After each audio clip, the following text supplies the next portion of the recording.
Hola, buenas tardes. A continuación se presentará la discretización del modelamiento de un motor DC. Como bien se conoce, el modelo de un motor DC está compuesto por una parte eléctrica y otra parte mecánica. Esta planta tiene como entrada un voltaje y como salida tiene una señal de corriente y otra de velocidad. El torque también es una salida, pero se considera como una perturbación al sistema. El lazo de control para esta planta está compuesto por dos controladores PEI en forma de cascada, donde la salida de un controlador sirve como referencia para el otro controlador, para posteriormente obtener una señal de voltaje que ingresa a la planta. Estos dos controladores representan la parte eléctrica y la parte mecánica de un motor DC. El lazo interno, que representa el controlador de corriente, es generalmente más rápido que el lazo externo, que representa el controlador de velocidad, para asegurar una correcta intensidad de control. Para llevar a cabo esta discretización es necesario establecer una relación entre los dos criterios de análisis que más afectan al modelamiento del motor. En primer lugar está el tau, que es el tiempo en que tarda una variable, en este caso corriente o velocidad, en alcanzar aproximadamente el 63% de su respuesta final, después que se le aplica un cambio a la planta, como un voltaje. Y también existe el tiempo de muestreo, TS, que es el intervalo de tiempo entre dos muestras sucesivas en un sistema discreto. El TS tiene un impacto crítico en el desempeño de un sistema de control discreto, y si no es seleccionado correctamente, este puede afectar seriamente la precisión, la estabilidad y la eficiencia del control. Para observar gráficamente la relación entre estos dos criterios, observaremos la comparación entre la señal del voltaje del lazo continuo y la señal del voltaje del lazo discreto. Lo que se ve en la gráfica es la comparación entre las dos señales de voltaje, entre el lazo continuo y el lazo discreto. El lazo continuo representa la señal amarilla y el lazo discreto es la señal azul. Una diferencia que existe entre estas dos señales es que en el lazo continuo, la señal amarilla, se le aplica un cambio de referencia en el tiempo 40, mientras que la señal del lazo discreto, la señal azul, permanece estable hasta el tiempo 80, en donde a las dos señales se le aplica carga al motor, por ende el voltaje aumenta. Otra gran diferencia es que las señales no son iguales, no tienen el mismo comportamiento en cuanto a las oscilaciones y la estabilidad, pero sí se asimilan mucho. Esto ocurre por la discretización y el factor crítico TS. Cuando se tiene un TS muy grande, el controlador pierde información entre las muestras.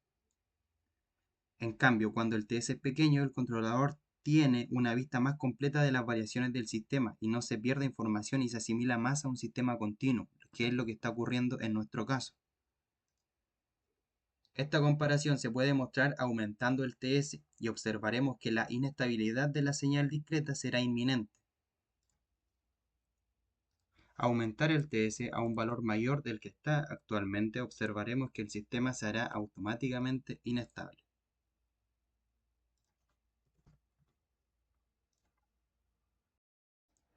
Como se muestra en la gráfica, si acercamos, un TS muy grande causa inestabilidad de la señal de control.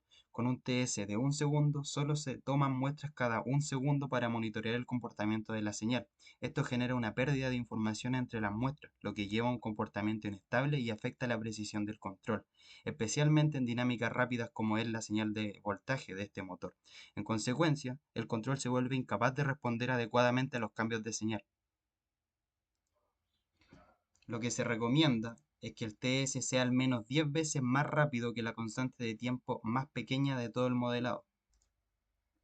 En este caso es el tau del controlador de corriente, que es 0.04. Esto es para asegurar que los controladores, una vez ya discretizados, respondan correctamente a las variaciones rápidas y mantengan la estabilidad general del sistema.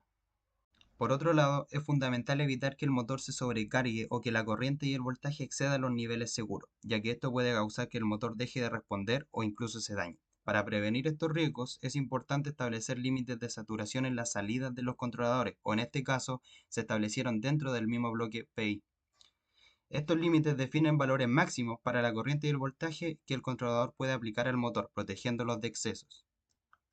Además, estos puntos de saturación ayudan a mitigar un problema llamado winda, que ocurre cuando el error se acumula excesivamente en un controlador sin saturación o sin anti-winda.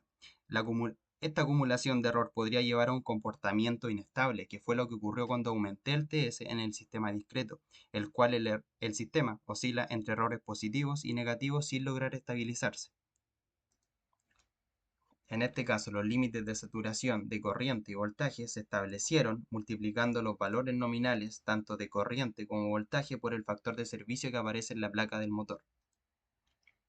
Este factor de servicio representa el porcentaje adicional de potencia con el que el motor puede operar de forma segura sobre su capacidad nominal. Para mostrar gráficamente los límites de saturación, observaremos la comparación entre la señal de voltaje del lazo continuo sin saturación y la señal de voltaje del lazo discreto con saturación. En la gráfica se observan dos señales. La señal amarilla representa el sistema continuo sin saturación. La señal azul representa el sistema discreto con saturación. La señal amarilla, como se observa, tiene un pic de voltaje superando los 20 volts, mientras que la señal discreta no supera los límites de saturación establecidos, que son 15.6 volts, tanto en error positivo como en error negativo. A continuación, se muestra un sistema híbrido, es decir, un sistema con una parte discreta y continua, ya con el fin de controlar variables como corriente, velocidad y torque de un motor de corriente continua, ya. En este caso, la referencia se ingresa en el step de aquí. La codificación de los controladores de forma discreta, tanto de velocidad como corriente, se ingresan en este bloque que se muestra en la pantalla. Por otro lado, como salida de bloque se tiene el error y de corriente y de velocidad para un posterior análisis, y también la señal en forma de voltaje cual ingresa a la planta, el cual está en el dominio del tiempo, también por lo que vendría a ser la parte continua, ¿ya? Cabe mencionar, ¿ya?, que aquí en el step, tanto en el sistema continuo como híbrido, ya se ingresa un valor de referencia de 157.1 rayas por segundo, por lo que la salida se puede ver en los displays que se muestran a continuación, donde se puede visualizar que las variables son prácticamente las mismas, solamente que tienen detalles mínimos, por lo que a partir de eso se puede concluir anticipadamente que el sistema híbrido se asemeja súper bien al sistema continuo. En la siguiente gráfica se busca analizar la dinámica de la velocidad, la cual representa la línea azul, respecto a la velocidad de referencia ingresada como entrada, la cual viene representada por la línea amarilla frente a cambios de referencia y a perturbaciones, ¿ya? Se puede observar que inicialmente la velocidad presenta un sobrepaso y oscilación importante, las cuales son debidas a que el motor está saliendo de su momento de inercia, ¿ya? Por lo que también aquí también se puede observar que el sistema responde de forma rápida al inicio. En el tiempo 40 se hace un cambio de referencia en donde el sobrepaso y las oscilaciones son mucho menor que las que se obtuvieron inicialmente, sin embargo igual son importantes, lo que también se puede visualizar que el espacio aquí entre la dinámica de velocidad y la referencia es mínimo o muy pequeño, por lo que también se puede interpretar que el sistema responde de forma rápida frente a estos cambios de referencia, y en el estadio estacionario se puede visualizar que también el sistema es preciso de igual forma, ya que el error se hace cero. Por otro lado, frente a perturbaciones, se puede visualizar que la velocidad decae eh, de forma importante ya. Sin embargo, el sistema también responde de forma rápida, también mediante oscilaciones y sobrepaso importantes. Sin embargo, posteriormente la velocidad se estabiliza en su set point. En la siguiente gráfica se busca analizar cómo responde el sistema y las variables como corriente, velocidad y torque frente a una aplicación de carga mecánica al motor.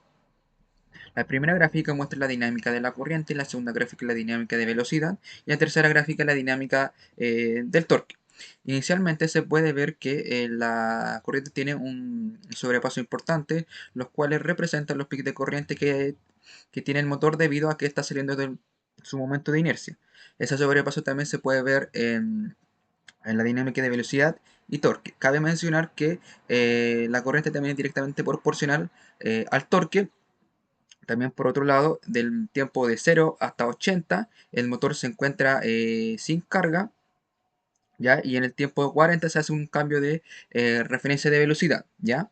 En el tiempo 80 se le aplica una carga mecánica al motor, donde la velocidad disminuye, mientras que por otro lado la corriente y el torque aumentan.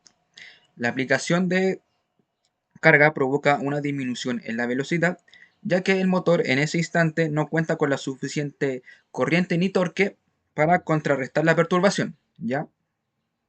Esta disminución en la velocidad también desencadena un incremento en la referencia de corriente por parte del controlador de velocidad, lo que también a su vez provoca un aumento en el voltaje de salida del controlador de corriente, con el fin de elevar la misma corriente suministrada al motor, ya que al aumentar la corriente también se incrementa el torque del motor, permitiéndole compensar la carga adicional, ¿ya? Que corresponde a la perturbación externa que se realiza, y de esa manera también es volver a estabilizar la velocidad en el valor de referencia deseado.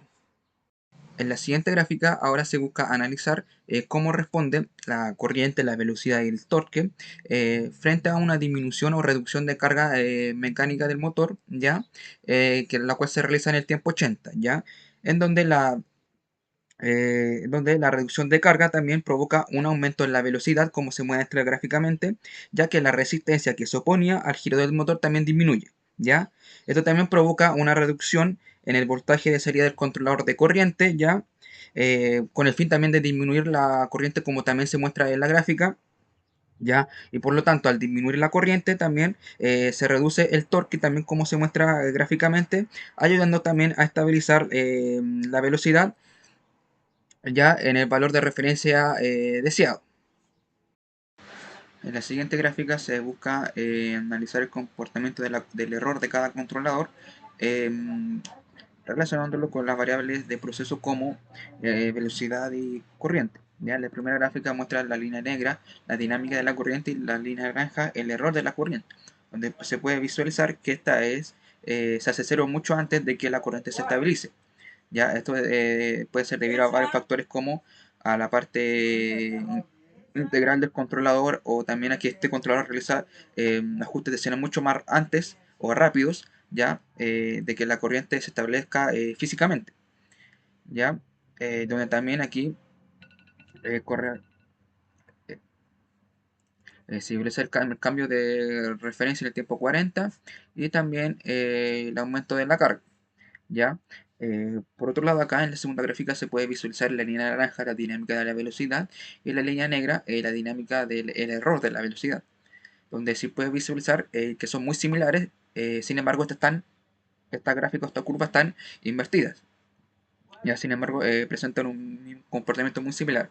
Cabe mencionar que cuando, por ejemplo, en este caso, el error se hace cero cuando la variable se estabiliza en el valor deseado, en este caso 100 radianes por segundo, y el error se hace cero, ¿ya? Por otro lado, aquí también, cuando empieza a hacer cambio de referencia y la velocidad empieza a oscilar, el error también comienza a oscilar de igual magnitud, ya, donde también se puede visualizar que aquí también el error se hace cero, ¿ya? Y también se puede visualizar el comportamiento de cuando al motor se le aplica una carga donde la velocidad disminuye, y también el error al mismo tiempo aumenta. Sin embargo, esto se hace en cero posteriormente.